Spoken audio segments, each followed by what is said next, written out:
This is the Let's Talk Tribe weekly prospect chat recorded on July 6, 2017.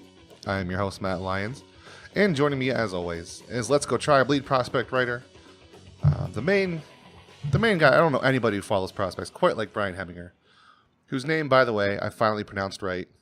I have in my notes here, it's pronounced Hemingway. I've known Brian for a while and I've always pronounced his name wrong, but I got it right today. So Brian, what are we going to talk about? All right, we're going to be talking a lot. We had a lot go on in the past month since we've really had another episode. We've had the MLB draft, we've had promotions, we've had rehabs, we've had fighter prospects retiring, we've had a lot of prospects debut, and we've had all the lower levels start. So there's been basically 3 new teams that have been playing basically since we've had an episode. So ton going on, ton to catch you guys up with, and I'm sure you're all really excited to find out about what's next, especially as the trade deadline nears and could be getting some trade chips too. It's always kind of a shock writing the reviews, the recaps every day. Up till now, it's just kind of, you have, the AAA, AA, single A, and then maybe somebody has an off day or something, but now it's like there's short A, there's low A, there's the AZL, there's the DSL. There's 2 DSL teams now because the Indians and Brewers are combining, but it's a lot going on. It's fun to follow all this stuff at once and have your own little niche of the baseball world to follow, I think. So and last year I didn't really even follow the DSL that hard, but this year there's actually a lot of top prospects in our both DSL teams, so I'm like really having to pay attention to those too because there's kids that we signed for decent contracts and they're debuting and you have to pay attention just to see how they'll compete because there's a lot of good players in our system that we signed internationally. Yeah, that's a good. We'll just start with that. Actually, we have a question on Facebook from Matt McPhee. He wanted to know: it looks like we had a few solid signings on the international side. Do you think our Latin-heavy lineup and recent success gives us a leg up in the market? And also, kind of related, at Real Mason S on Twitter, he wants to know how about the kids Cleveland just signed internationally last week. I know info is scarce and they will be in the Dominican for at least a year. So this is something you wrote about. The international signing. The Indians got a couple top international prospects. So do you want to talk about them and just overall the kind of talent coming into the DSL for the Indians? Yeah, Indians had some really, really top prospects that they signed most recently. But the way that works is it's for the next season. Like basically they get a head start to sign them when they're 16 years old and then they get to debut the next season. So they won't be able to play right away. I think there's just some rules about, underage kids. You don't want them starting as a professional that quickly, I guess. So they'll be in their own traveling leagues and stuff, doing their own thing. But the Indians did a really good job this year. The way it works is they changed the rules on international signings. Every team basically gets the same bonus pool, except some teams that are in the competitive balance sections like the Indians, where you get if you have a smaller market, you just automatically get a bonus pick. If you ended up with a competitive balance pick in round 1, you get a little bit less for the international pool. The Indians had a competitive balance pick in round 2, so they ended up getting the max amount to spend internationally this year. So, and they made sure to put it to good use because they ended up signing 2 prospects, a shortstop and an outfielder that were top 20 internationally out of all the 16-year-olds available from Baseball America. So I think they did a really good job. But again, you're not going to see these guys for a long time because like 2 years ago or 3 years ago, they signed Oscar Gonzalez as a 16-year-old, and he's just now in Mahoning Valley starting to look good. So it takes a long time. They are not aggressive with these young kids because they're so raw. So, but I mean, there's a lot of diamonds in the rough. Look at Francisco Mejia. He's our top prospect, and he was an international signee out of the Dominican Republic. Now, was he a top prospect internationally, or what? He's completely out of nowhere? Well, I cannot remember. I think he became a top prospect when they converted him to a catcher because he wasn't a catcher at all. He had no catching experience whatsoever. He just had a really, really good hit tool, and he was a switch hitter, and he had a cannon arm. So they converted him to catcher, and once he actually showed signs of being a really good catcher, that's when he took off as a prospect. So there's all kinds of little things that could affect the player's development. I mean, just look at with what happened with Mejia. He went from a good hit tool, don't really know what to do with him, to best catcher in all of minor league baseball. So let's move on to other kids in the system. You'll see them a little bit sooner. It's still, I mean, this is baseball, so it won't be a while, but the draft just happened. Mm-hmm. Oh, wow, it was already so long ago. You did so much work for that. You did the leading up to it during the day. It was a lot of great coverage for it. And thank you, because some of that stuff, like doing the picks during the day, it's like when you're in pick 300 of not your team, it's not very exciting. But we had it all covered. So every single pick on day one was a little hectic too. And it is nice because there's a lot of people. Let's go try. Yeah. It's not the Indians didn't even have a pick till 64, so I just had to sit there and go like, oh, here's the 63rd guy the Indians aren't going to be able to get this year. Here's who the Rays drafted. Are you excited, people? So yeah, who the Indians get? I know one guy was a speedster they got. I think that was was that their first overall or second overall? One of the two, but the first pick the Indians made this year was Quentin Holmes. He's an outfielder, basically a prototypical leadoff hitter. He was the fastest kid in the entire draft. Already gave him an 80 grade speed, and that's the highest grade they are allowed to give. That's the same grade I think they gave Gabriel Mejia, the center fielder in the Indian system. And Holmes signed this past week, and he debuted this week. And in his first game, he went 1 for 4 with a double. Second game, he went 2 for 5 with 2 doubles. And also that first game, he stole a base. So he's looking good already. Obviously, really small sample size, but this kid has a ton of talent. He's 17 years old. And he's in the Arizona League right now, the Rookie League, which is the second lowest level in all of the Indian system. But definitely a kid to keep an eye on. High contact rate, great speed, good defense, a lot of good tools that the Indians like. So who was their? So they had 64. Who was their next pick? They took Tyler Freeman, shortstop out of high school, is another high school shortstop that.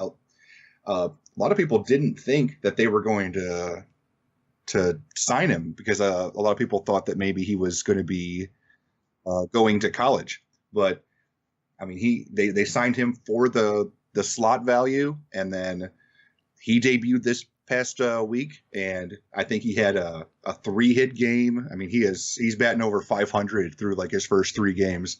It helps when his team scores, I think, 12 and 11 runs back to back, but.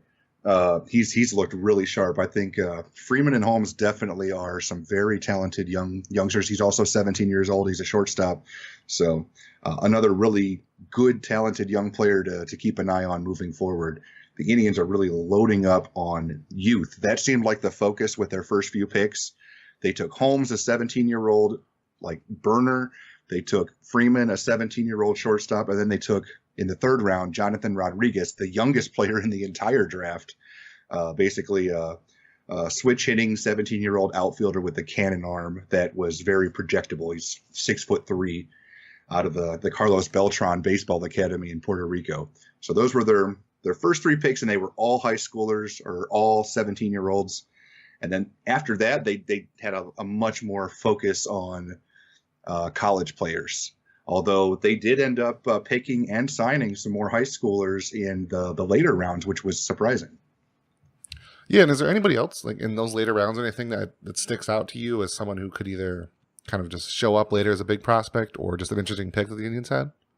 Well, one that I've heard really good things about was Joshua Roulette. I don't think he's debuted yet, but he was their pick in the 39th round, okay? He was a college sophomore that was draft eligible. Usually you have to be a junior. I think he might have been a redshirt sophomore, and the Indians were able to take him. He's a left-handed hitting catcher, and from what I've heard, he is like they said that he had a potential to be a top 3 round pick next year, as long as he improved on some deficiency that he had this year, like maybe his batting average wasn't so good. But that's somebody to really keep an eye on. That was a big surprise signing. Almost everybody assumed that he was not getting drafted and that he was going to return for his junior season. Some other people, I'm going to base these off of just early performances, but I've really liked Chandler Ferguson, a high school pitcher that the Indians signed in the 25th round. He seems like he's got a good head on his shoulders, and he could be really, really good young pitcher. I like Michael Cooper, a high school first baseman that signed in the 33rd round. In his first game, he hit a home run. So just a good young first baseman prospect.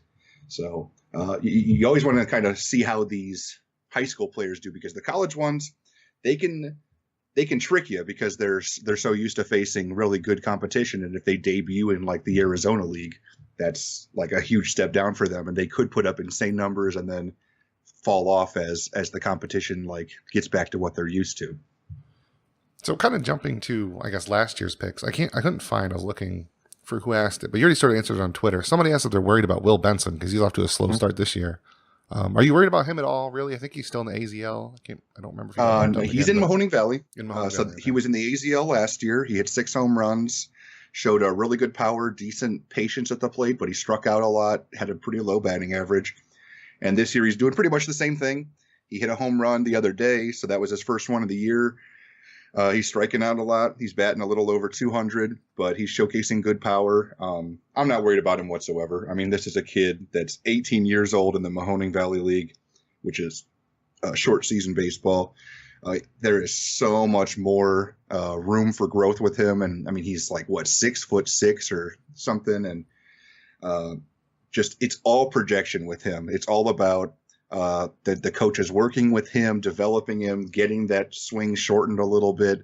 And as he fills out, I mean, he's still so young. There's absolutely zero reason to panic about a player like that. So I think he'll be completely fine. Yeah, I'm pretty sure I remember those exact things were said when he was drafted, is that it's all about projection. It's just he has the build of somebody who could be a great outfielder someday. Just based on, I guess, build and outfield ability. Some people are saying like a Jason Hayward comp, but that also wasn't perfect, but it's just saying that. It made sense. I mean, same height. Both came from Atlanta area. So, yeah. So any other thoughts on the draft before we move on to basically what is my question for the podcast? Okay. Couple other quick things. I really liked some of the young college pitchers that they were able to get, like Eli Morgan.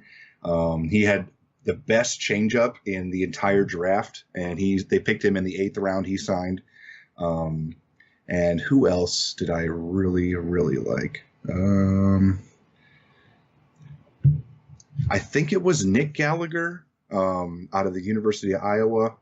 But, I mean, there have been several pitchers that have debuted in Mahoning Valley, and they have just been striking every person out that they've been facing. I'll have a little bit more information on that as we get further into the season, since they're still just 2 weeks into the season with the short A season. But it seems like the college pitchers that they drafted are just blowing people away right now, which I've really been impressed with. So I guess I'll be patient and wait for my question, because we got another one on the Facebook live feed. Nick Azernia, he wants to know what's Ching Chang's role going to be in the future. Of course, he's a shortstop, which in the Indian system doesn't make a whole lot of sense. He's kind of struggled this year, but he's had a lot of good projections, I think. It's strange. He's having a really weird season. He's leading all Indians prospects at any level in extra base hits. He's smashing doubles, triples, and home runs. He's got like 18 home runs. But his batting average has been terrible. His strikeouts are up. His walks are down. It seems like he's just swinging really hard and trying to just make big things happen every time he's up at the plate, maybe trying too hard. But, I mean, when he does hit it, I mean, he is hitting it hard. So that's things that, like, scouts and everybody really love. Position-wise, I mean, he's making good plays at shortstop. I just posted a recap like a day or two ago that he made an incredible sliding play to his right and threw out a runner at first base. So his defense has gotten better every year. So he could stick at shortstop. But again, we've got Francisco Lindor. And people always said, he'll could potentially just move over to third base because he's got, the frame to play third base. But now we've got Jose Ramirez. So I think as he gets closer and closer to being major league ready, I think he definitely becomes a valuable trade chip more than anything. So assuming the Indians understand they can just move Ramirez to second base, and like they could get a third baseman through the system, is Chang kind of the leader there? There was kind of this article that the Ringer wrote where they wrote about Jose Ramirez, how he's a utility player, quote unquote, And I think it was Michael Ballman, who's a great writer, but he just sort of said the Indians' next best third baseman is Nolan Jones, which kind of seems like he just went and picked a random top prospect, which is what Matt Schlichting said in his post. But yeah, well, Jones is a really good.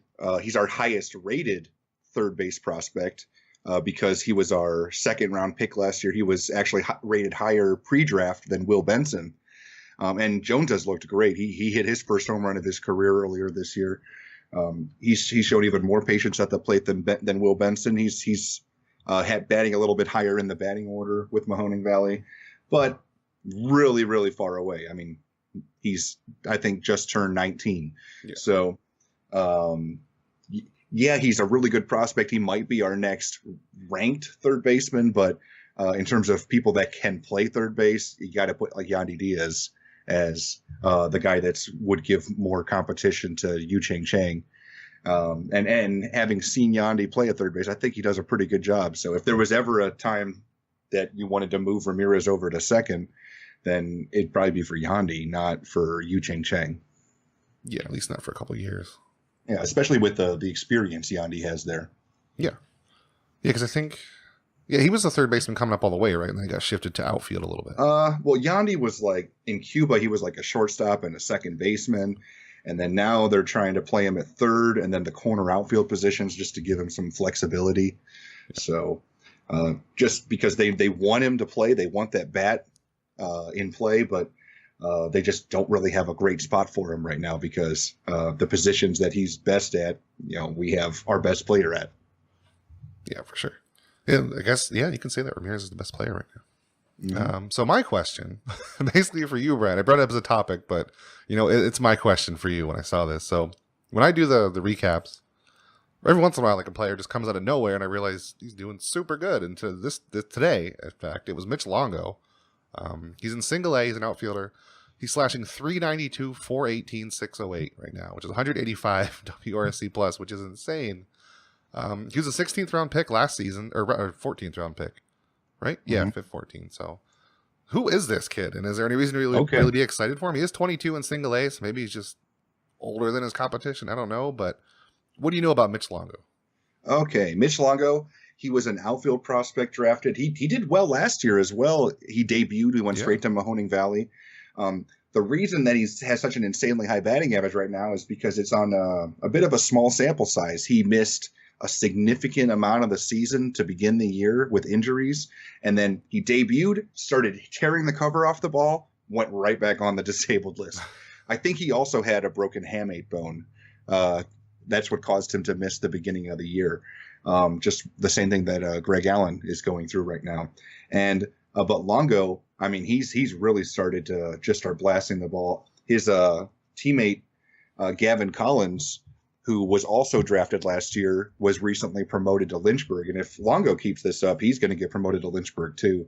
When you are an advanced college bat and you're hitting like that, you're going to force the Indians' hand because they have so many good young players that they're looking to move through the system. They can't afford to leave these guys at a low level. They got to keep challenging them. So. But yeah, this past week, Longo will actually be a nomination for my player of the week. Over the past 7 games, he went 8 for 19, batted .421, hit 2 home runs in 1 game, scored 6 runs, stole 3 bases. I mean, this kid looks pretty darn good.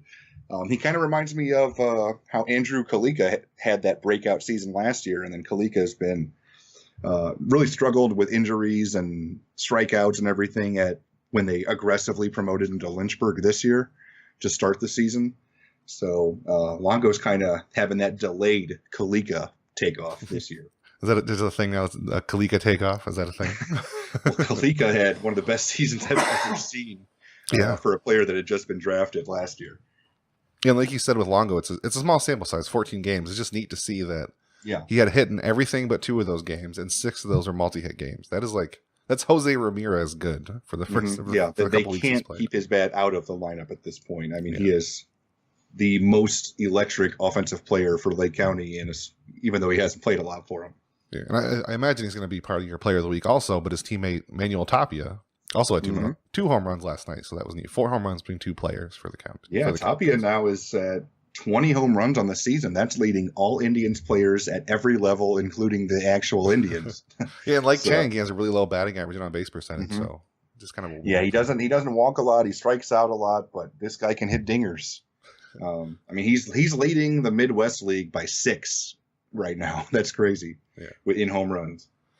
So you mentioned the broken hamate bone that Mitch Longo had, and you mentioned that Greg Allen also has that. So have you heard anything about his coming back? I know Allen was really a prospect a lot of people are excited about just because he's such an exciting outfielder. I mean, this was before Bradley Zimmer really took off, but there were people saying that he might be even better than Bradley Zimmer. And so yeah, what's going on with Greg Allen? He's been out for a little while. Yeah.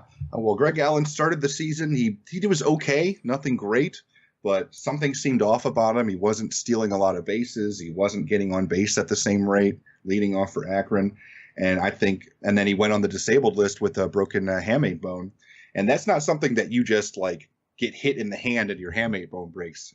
Hamate bones are actually caused from kind of the swinging motion, like with the bottom of the bat, just like repeatedly going against your wrist.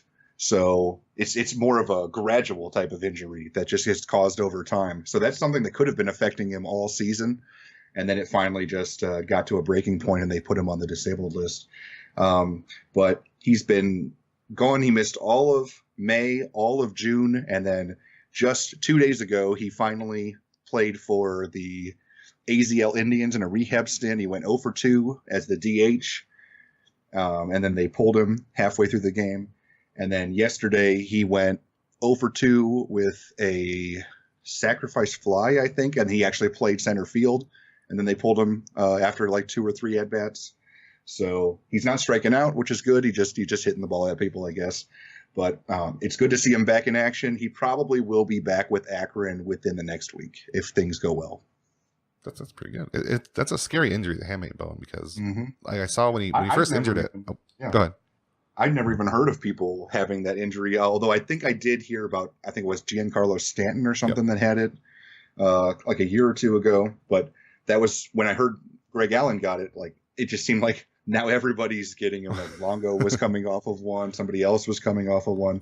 So it's a scary injury because it's just when you get it, you're basically out for 2 months. Yeah, and it comes out of nowhere because somebody they tweeted a video of when he had the injury. You could see him gripping the bat, and he just like let go of it, and he was shaking his hand. It's so weird. It's not like you see it happen; it just happens over time, like you said.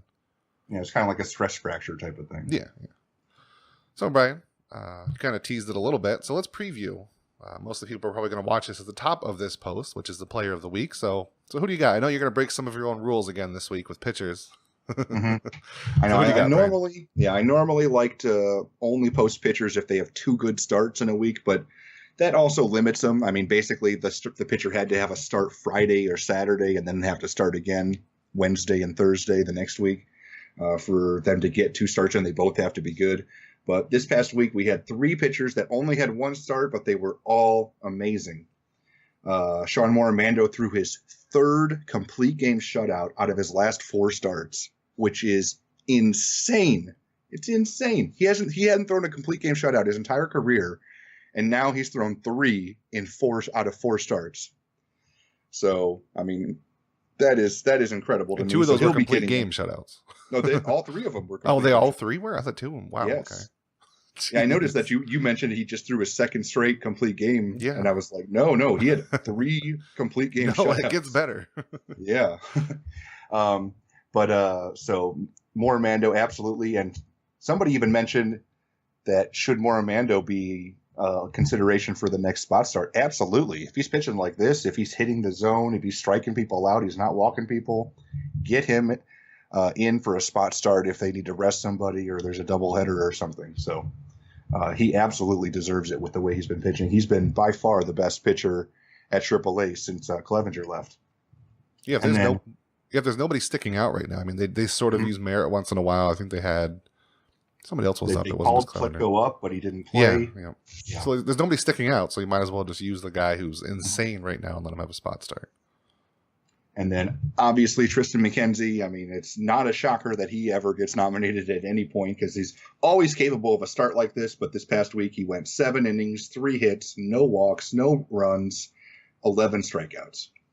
So he is just so incredible. It is only a matter of time before they promote him to Double-A. I think they just want him to keep facing a couple of the same lineups over and over again just to get that familiarity. But I mean, it's time. He's not getting challenged enough. I mean, he's too good for Lynchburg. He was winning by the strikeout total in the Carolina League by like 16, and then he struck out another 11 batters. I mean, that's insane. I know your prediction before was after the All-Star break. Is that still where it is? Or is it? We're not after the All-Star break in Hamate they right just had their All-Star break. Okay, so you probably think soon then, right? And Triple-A have not. So maybe they'll wait till the Double-A All-Star break because that's when they'll start promoting some Double-A players and stuff too. And then they could do a chain reaction type thing. That's exciting. I read an article on TV more when he gets to Double-A, which is really exciting. Yes, I want to see him pitch as much as possible. Yeah. And I read an article that the Indians might be waiting to promote him till August. But if that's the case, that's 4 weeks away. I can wait. I'm patient, man. And then Aaron Savali, another pitcher, had also with Lynchburg, went 7 innings, no runs, 4 hits, no walks, 8 strikeouts. So not quite as good as McKenzie's, but it's still extremely good. So Savali has been phenomenal this year as well. He was a 3rd-round pick last year for the Indians. And him and Shane Bieber have been kind of revelations as advanced college arms. I think on the season combined, Savali and Bieber have walked like 8 or 9 or 10 batters combined for the whole season. Is that a thing they've always been known for? Or is that just kind of a thing that started happening? Well, Bieber recently? was definitely known for control. Savali was kind of a reliever that they converted to a starter, and he has just been unbelievable. I mean, he's only walked like 2 or 3 more than Bieber. So, but yeah, it's very consistent. You see, he has a game where he started, and he's usually struck out at least 1 an inning, and he's walked 0. So. I mean, if you can be good and not quite as good as Tristan McKenzie, you're still doing okay, I think. Yes. It's a tough bar to set when you're comparing yourself to Tristan. So, anybody other players before we move on to questions? Yeah, Bobby Bradley, I think, has a good chance to be nominated. I don't know if he'll quite get it. It depends. He went 9 for 24 this week with 3 doubles, a triple, a home run. The double, triple, and home run came all in the same game. I mean, he had just a monster game earlier this week where he missed the cycle by a single. Yeah, who else does that but Bobby Bradley? Misses the cycle by a single. I think Willie Castro actually did it this week or a week ago too. So they've had back-to-back weeks where they missed a cycle by a single. But yeah, there's some really good, talented young players in this system. Eric Haas had a really good week. He had a triple, 2 home runs. And then obviously Tapia had 3 home runs. So, I mean, he's in the mix there. Jonathan Mendoza just got promoted to Double-A. He's actually one of the highest batting averages in the entire Indian system, really under the radar. But this past week he went 12 for 24, batted 500, had a triple. He doesn't really hit a lot of extra base hits or power, but just a good contact guy, and he's been getting on base like crazy. So maybe a guy to keep an eye on. I don't know. Yeah, for sure. So every Thursday, we'll always ask you guys for prospect questions. The keyword in there is prospect questions. I think some people see it and like questions, they got to answer right away. But no, questions about prospects, we'll answer them with Brian. If Why you're aren't the Indians winning at home? Exactly. I don't know which prospect that's about exactly, but maybe it's Zimmer. It's Zimmer's fault. That's a prospect question, technically still. We're going to start with my favorite one of the week, Brian. Okay, let's do it. Vincent Novella 1. He's always interacting on Twitter. Seems like a great guy. I don't know if he listens to the podcast or not, but he wants to know, who is Brian Heminger and when will we see him play? I think he might have thought that Brian is a prospect because the way I phrased the question. He was going to be on the show. Yeah. So Brian, famous Indians athlete, when will we see you playing in the system? In his defense, I was a very good Little League player, okay? I batted over 600 one season. My mom was the stat keeper, so she can back that up. Now, I don't know if that helps or hurts you, though. If my mom was a stat keeper, I mean, she could cook the books on that. No, she was a very good stat keeper. Okay. And also, last year in my adult softball league, I batted over 500, despite being very slow. I was able to just find all the gaps. Would you say Roberto Perez-esque on the bases? Probably. Although I did even hit a triple at one point. So Oh wow, there you go. I don't think Perez is hitting any triples. Why do I seem? I think. Well, I'm thinking of him rounding bases and being super surprised, but I think that was a double one time that he hit, and it was so surprising that he made it all the way there. But if you hit a triple, there you go. You could probably. The most do surprising thing more Perez ever did was that first to second tag up in the playoff game. Yes. I love that. But man. yeah, so that's about the extent of my baseball ability. So I'm sorry. I probably will not be playing for the Cleveland Indians anytime soon. Darn. So at the Real Mason 5 or at the Real Mason S, he wants to know how's the glove arm base running for Willie Castro, who you just mentioned, just missed the cycle last week. Mm-hmm. Looks like the kid could be a good trade chip in the future. More value than Chang, who we also just discussed a little bit ago. So let us know what you think of Willie Castro. And I like that second part of the question. More valuable than Chang. They're both shortstops. So what do you see their futures as? What makes Chang and Castro both so valuable is how young they are for their levels. Chang, I think, is 21 in Double-A. Castro is 20 in High A. Castro's having a breakout season offensively. He's batting about almost 300. He's hitting a lot of doubles. He's stealing a lot of bases. Defensively, he makes great plays, but he's got like 20 errors as well. That's always been an issue with him. I don't know exactly whether he's rushing or maybe it's just he's thinking too much, but he's always been a guy that's had a ton of errors during the season. But I have noticed that his errors have gone down since he switched to full season. So I don't know if he's doing better defensively this year than last year, but I know that it's never a shock when I see the defensive plays of the game and that there's an E next to Willie Castro's name. But I mean, this is definitely Castro doesn't have as much power as Chang, but he does have a little bit better contact ability and he steals more bases. So they're kind of different players in terms of what they're capable of, but what they both have going for them is they're both very young for their level and they're still playing better than the average player at that level. I feel like Chang has higher overall value, right? He's more respected as a legit prospect. Yeah, with the power, probably Chang has more. Because who doesn't want a shortstop that can blast 20 home? Or at this rate, he's probably going to hit. He's on pace to hit 30 home runs this year. So who wouldn't want a shortstop that can blast 30 home runs? So Mason Shattuck in the comments, he says, first of all, love Willie Castro was his first comment. Can't argue with that one. And then he also says, we almost forgot to mention this. Is McKenzie going to pitch in the Futures game? Because he and Mejia both got in. Yes. So do you think McKenzie's going to pitch? I guess I would assume he will. They announced the Futures game rosters, and this year Francisco Mejia is on the World team because he was an international prospect, and Tristan McKenzie is going to be on Team America as a pitcher. And that's extremely impressive that he was able to make the American roster because, I mean, that includes so many great pitchers. And the fact that there's more American pitchers than there are international pitchers that really have those elite standout prospect status. And the fact that McKenzie made it is really, really good for him. So, but yeah, I expect he'll at least get to pitch an inning. That shouldn't do too much damage to him. And I would love to see him against some the best international prospects. How great would it be to see McKenzie pitch against Mejia and like Yohan Moncada and stuff? So, Yohan Moncada, I want to see that in the future too, when they're both in the majors and Moncada's trying to hit anything that McKenzie's could be sooner rather than later. So at Real Mason S, I think this is the third question of the show, which is fine. He's got a lot of great questions. So. Oh yeah, the more the merrier. Exactly. He wants to know Oscar Gonzalez from Mahoning Valley started well early.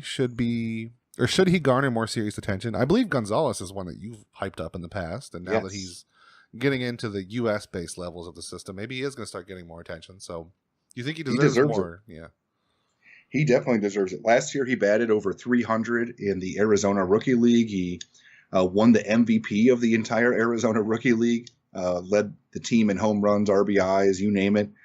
He was just an absolute beast.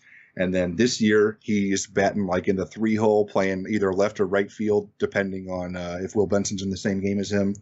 And he's been hitting the cover off the ball.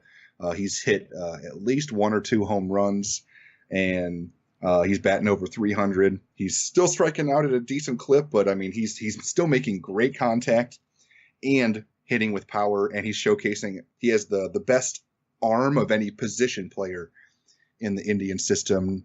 that's not a catcher, which is really good too. So this is definitely somebody that's going to be rising. He's right now, I think, according to MLB Pipeline, the 24th ranked prospect in the Indian system, and I expect he will be going up. So our next one, this one way or another, this comes up every single week. But Rich Ford, thank you for the question. Rich Ford, that was on Facebook. Are the Indians concerned about Brady Aiken's slow start at Lake County? Brian? I don't know if they're concerned. I mean, usually when somebody has Tommy John surgery, the last thing to come back is the command.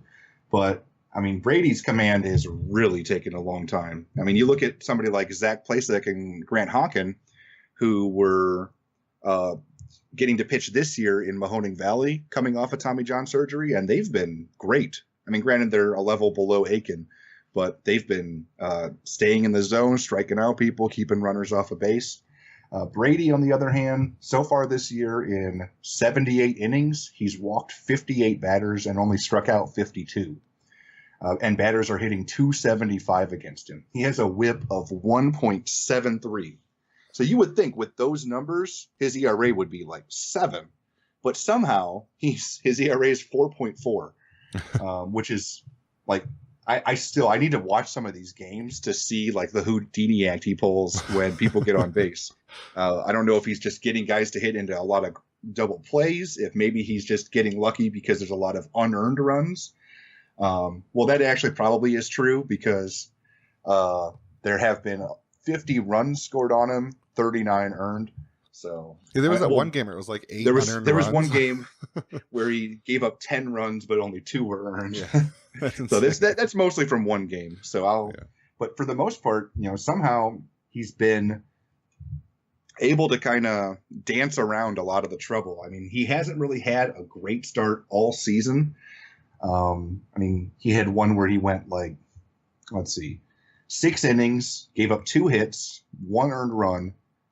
Then he walked 4 and didn't strike out a batter. Like, he's so confusing because, I mean, this is a guy that was a former number 1 pick overall, and he just still hasn't been able to find the command. I mean, he has not had a game this year where he walked less than 2 batters in the whole season. Yeah, His most recent 2 starts, he walked 5 and 6. So, like, I don't know what exactly is going on there. I'd have to talk with the coaches to see what they think about his command and where he's going with it. But that's still something that he really has to work around. But maybe it's kind of working for him being effectively wild. Like, that's been what's happening with Clevenger, and he's getting away with it too. But you'd have to think that all those walks will come back to bite you eventually. So it's just something we just have to play the wait and see game with Aiken. He has had more recently, he has had more starts where he's been able to go 6 innings. I think he went 6 innings or longer in 4 of his last 7 starts, which is good. So he's starting to get stretched out a little bit more. But again, command. Like, I really want to see some games where he's walking. I want to see a game where he doesn't walk a batter. Yeah, that'd be good. It hasn't happened yet, but so we got a long ways to go with Aiken. I think it'll be a long road. It's not going to be just immediate success like we've seen with some of these guys. Yeah, and my personal favorite weird Brady Aiken game is his second start of the season. 4.2 innings, 7 walks, 1 strikeout. Yep. Only 2 runs allowed. Yeah, allowed 2 runs. I don't know what the heck. 4 hits, 7 walks. So 11 base runners. And I mean, 5 home runs total in the season, so he's not giving up a ton of those. I don't. He just gives up a lot of singles, I guess. Singles and walks. Pitcher. Some scout right now in the lower levels of the Indians is just so confused watching him every day, trying to figure out what the heck he's going on. Okay, so our last question of the week, Brian. I like this one. It's something I always notice that like prospects sort of disappear. But Mark Shuffleton, he wants to know if any prospects been cut from the minors since the draft added new people. Okay. Which I guess is just the fact of life. When new players come in, some get cut. Well, the way it works is when they draft players, they fill out the lower levels. So, like, it is extremely rare that they would draft a guy and immediately put him into single A Lake County that was full season that had already been going. So what they do is they they basically begin the season with like half a team at the short A, Mahoning Valley, half a team at the AZL, and then they have the draft, and then a lot of the college players that were further developed go straight to Mahoning Valley, and then all the high school players go to the AZL, and then some of the college players will go to the AZL too. So it's very rare that they would just cut somebody straight out, but there are also playing time issues because there's like in some of the teams, there's like 9 infielders all on the same spot or 6 outfielders. They have, I think, a little bit bigger rosters at those levels, so that there's guys that only play like once or twice a week. So you don't really see a lot of cuts, but sometimes there's guys that get frustrated with how things are going. I know earlier this year, Michael Letkevich was, I think he was injured as a reliever in Lake County, and he had the choice to either have Tommy John surgery or retire, and he retired. Steve Delabar was a player that the Indians had that was off of a steroid suspension, and he finally got activated, and then they cut him this week. And then also this week, Salento Sales, just a burner of an outfielder, but just didn't really have a very good hit tool. He tried to make things work in Lake County, couldn't stick. They sent him back to Mahoning Valley, and then he was having to compete every day with the likes of Will Benson and Oscar Gonzalez, and he retired like today, I think. So it's very rare that they do the cuts at this point in the year. If they make cuts, they're usually in the spring. Like this past spring, they cut several of the lower draft picks or people that maybe just weren't good enough to advance to Lake County, and they were going to need to make room. So that's when they make the cuts, is usually in the spring when they get some more time to evaluate these guys and how they performed in the offseason. Okay. Well, Brian, thanks for another great show this week. This was our first one in a while, but we're going to be doing weekly again, I think. Don't rely on just my stupid schedule anymore. So I want to do more of these. I think people like them. I like doing them. I know you do because you've got so much of this prospect stuff in your head, and it's nice to have some way to get it out. And usually I just bring questions to you because I always have so much that comes up. There's so much in the minor leagues to follow, so it's nice to have something like this every week to sort of recap everything that's going on. Yeah, and there's always something to talk about. Exactly. Especially when you got 7 teams. Yeah, that kind of helps, especially in the second half of the season. I think 8 teams with the DSL, Indians/Brewers. Yeah, is that a normal thing, by the way? No, that's the first time they've ever done that. So I like it, though. Yeah, they had too many players to all be on the one DSL team, so they're like, let's just have half the half. I guess that kind of answers your cut question. There's too many players. We'll just make another team. Screw it. Yep. We'll combine with the Brewer. Yeah, in the DSL, there's like the Rangers 2, the Astros Orange. It's the Wild West over there. Basically. Yeah, they're allowed to have as many teams as they want, I guess. All right, well, Brian, thank you again. Thank you, everyone listening now, and we will talk to you next week. Have a good one.